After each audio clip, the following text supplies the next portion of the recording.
और करते हैं इस वक्त की बड़ी खबर का। शाहजहांपुर में राहुल गांधी को आलू गिफ्ट किए गए हैं। राहुल के सामने जय श्री राम के नारे भी लगे। इस वक्त की बड़ी खबर अब आपको बता रहे हैं। उत्तर प्रदेश के शाहजहांपुर में राहुल गांधी पहुंचे थे और वहां पर उन्हें आलू गिफ्ट किया गया है। साथ ही साथ वहां पर जिन लोगों ने आलू गिफ्ट किया उन्होंने जय श्री राम के नारे भी राहुल गांधी के सामने लगाए। इस वक्त की बड़ी खबर हम आपको बता रहे हैं। शाहजहांपुर में राहुल गांधी पहुंचे हैं, जरा सुनिए।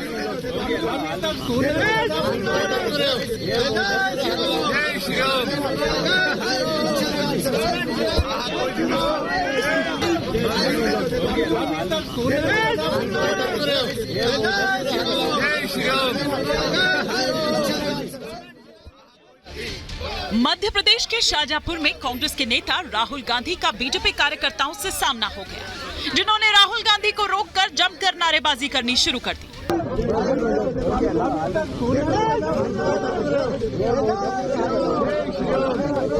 मोदी मोदी और जय श्री राम के नारे सुनकर राहुल गांधी उन कार्यकर्ताओं के पास पहुंच गए, लेकिन वो लोग चुप होने के बजाय और जोर जोर से नारे लगाने लगे।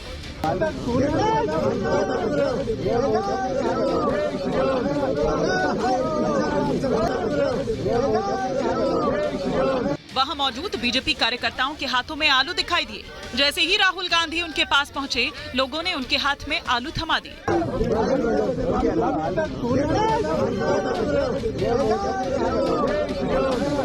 शाहजहांपुर के बीजेपी नेता ने बताया कि इधर से आलू डालो और उधर से सोना निकलेगा वाले वीडियो को देखकर ही राहुल को आलू दिया गया। Bureau report, Republic Bharat.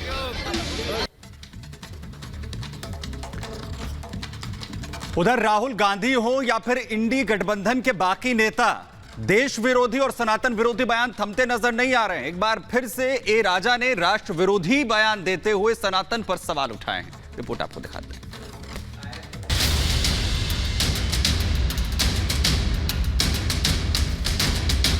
कौन सी सोच है जिस सनातन में माता सबरी को स्थान मिलता है? विपक्ष का इंडी गठबंधन लगातार सनातन के विरुद्ध जहर उगल रहा है। मोदी विरोधी गुट और उनके नेता सनातन और हिंदू धर्म के साथ ही राष्ट्र के खिलाफ एक से एक तीर चला रहे हैं। इस बार सनातन को और राष्ट्र को ललकारने की गलती ए राजा ने की है।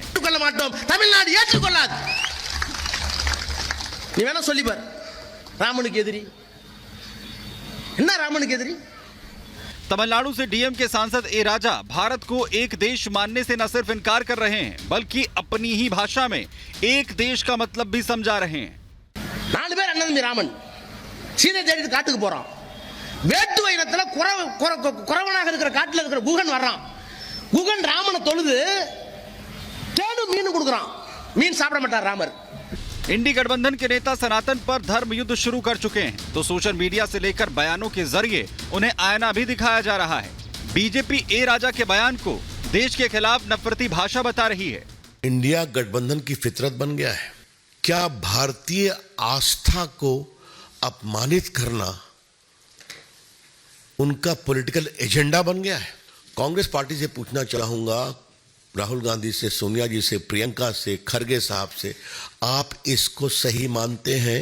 ये सब वो लोग हैं जो हिंदी को गाली निकालते हैं, जो भारतीय संस्कृति को कुचलने की बात करते हैं। बनाते तो इंडी गठबंधन है, लेकिन इनका घमंड अहंकार बाहर निकलकर आता है। लोगों का मानसिक संतुलन पूरी तरह से बिगड़ा हुआ है और वो मानसिक संतुलन ठीक करने के लिए समय की जरूरत है। समय के साथ वो जय श्री राम भी बोलेंगे, भारत माता की जय भी बोलेंगे।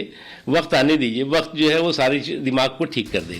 सनातन और राष्ट्र विरोधी बयान दे रहे ए राजा धर्म गुरुओं के निशाने पर आ गए हैं। देश के धर्म गुरु ए राजा के इस बयान को विवादास्पद बयान बता रहे हैं।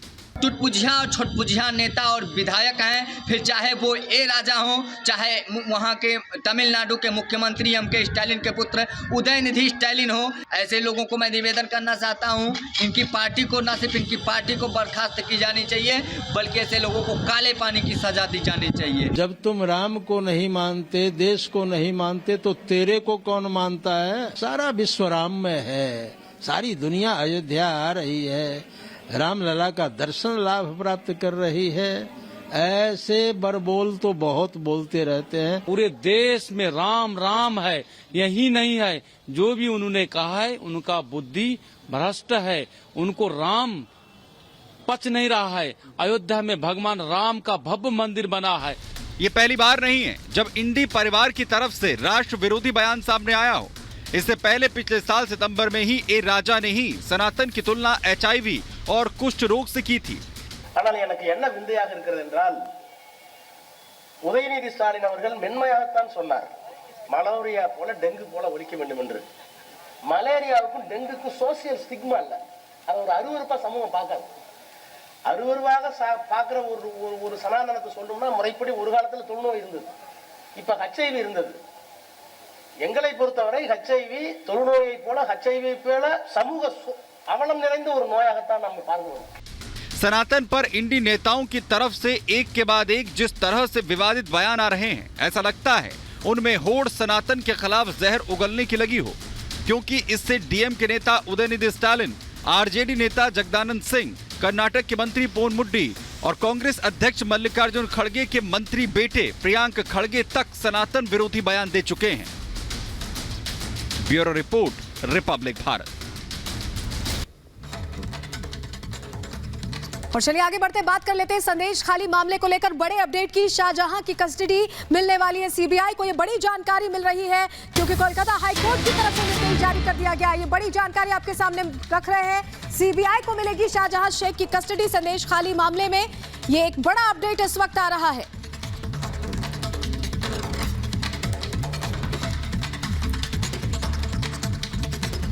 और बड़ी जानकारी लगातार मिल रही है। ईडी टीम पर हमले का केस सीबीआई को सौंप दिया गया है। ममता सरकार को कोर्ट से ये बड़ा झटका लगा है। ये बड़ी खबर इस वक्त बता रहे हैं आपको। सीबीआई को अब शाहजहां की कस्टडी मिलेगी। कलकत्ता हाईकोर्ट के आदेश पर ये जांच हो रही है। ईडी टीम पर हमला हुआ था शाहजहां शेख की मौजूदगी में। इस केस को अब सीबीआई को सौंप दिया गया है। ममता सरकार को ऐसे में कोर्ट से बड़ा झटका लगा है। जय, इस वक्त की बड़ी खबर आपको बता रहे हैं। सीबीआई को शाहजहां की कस्टडी मिलेगी। कलकत्ता हाई कोर्ट ने यह आदेश दिया और जांच की बात भी कही थी। ईडी टीम पर हमले का केस अब सीबीआई को सौंपा गया है। वो इस पूरे मामले की इन्वेस्टिगेशन करेगी। और ममता सरकार लगातार जिस तरह से शाहजहां शेख को बचाने की कोशिश में लगी हुई थी, उसके हिसाब से बहुत बड़ा झटका है, क्योंकि पहले 55 दिन बाद उसकी पेशी होती है और जिस तरह से पुलिस उसे लेकर जाती है, लगता नहीं कि वो पुलिस कस्टडी में है। लेकिन अब देखिए बड़ा झटका लगा है। सीबीआई अब इस पूरे मामले की इन्वेस्टिगेशन करेगी और जो कस्टडी है शाहजहां शेख की, अब वो सीबीआई के पास होगी। हाईकोर्ट के आदेश के बाद ये तमाम एक्शन लिए जा रहे हैं। सीआईडी से इससे पहले जांच कराने की बात दरअसल की जा रही थी। ईडी की टीम पर हमला किया गया था, लेकिन अब ममता सरकार को हाईकोर्ट की तरफ से बड़ा झटका लगता हुआ यहां पर नजर आ रहा है। मीनाक्षी हमारी सहयोगी इस पर ज्यादा जानकारी के साथ सीधा ग्राउंड से जुड़ रही हैं। मीनाक्षी, बड़ा झटके के तौर पर यह देखा जाएगा क्योंकि लगातार ममता सरकार ये कोशिश कर रही थी कि जांच जो है वो राज्य की एजेंसियां ही करें।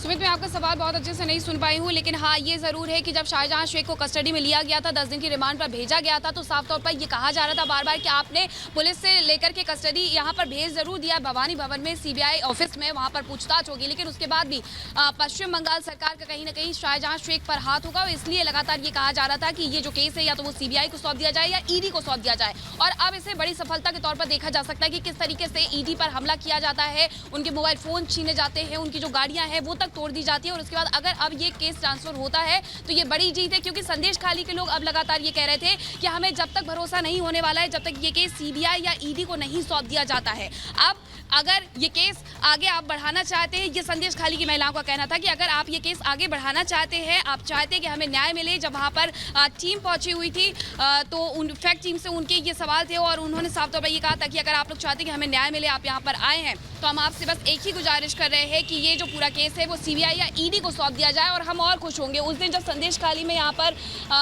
सेलिब्रेशन चल रहा था, होली मनाई जा रही थी, मिठाइयाँ बांटी जा रही थी, तब भी महिलाओं की जबान पर बस एक ही चीज़ थी। हालांकि वहाँ की जो महिलाएं हैं, वहाँ के जो पुरुष हैं, वो लोग खुश है कि कहीं ना कहीं शिकंजा कसा गया है, लेकिन उनकी मांग सिर्फ और सिर्फ एक ही थी जो वो लगातार दोहरा रहे थे। अगर कोई फैक्ट फाइंडिंग की टीम पहुंच रही थी या फिर कोई भी टीम पहुंच रही थी तो वो उनसे बस एक ही चीज कह रहे थे कि कहीं ना कहीं इस पूरे केस को अब ट्रांसफर कर दिया जाना चाहिए और 10 दिन की जो रिमांड भेजी गई थी, क्योंकि कलकत्ता हाईकोर्ट ने जब बिल्कुल मीनाक्षी अहम जानकारी दे रही है और सुप्रीम हाईकोर्ट की सख्ती के बाद इस तरह का एक्शन हुआ है। बहुत बहुत शुक्रिया।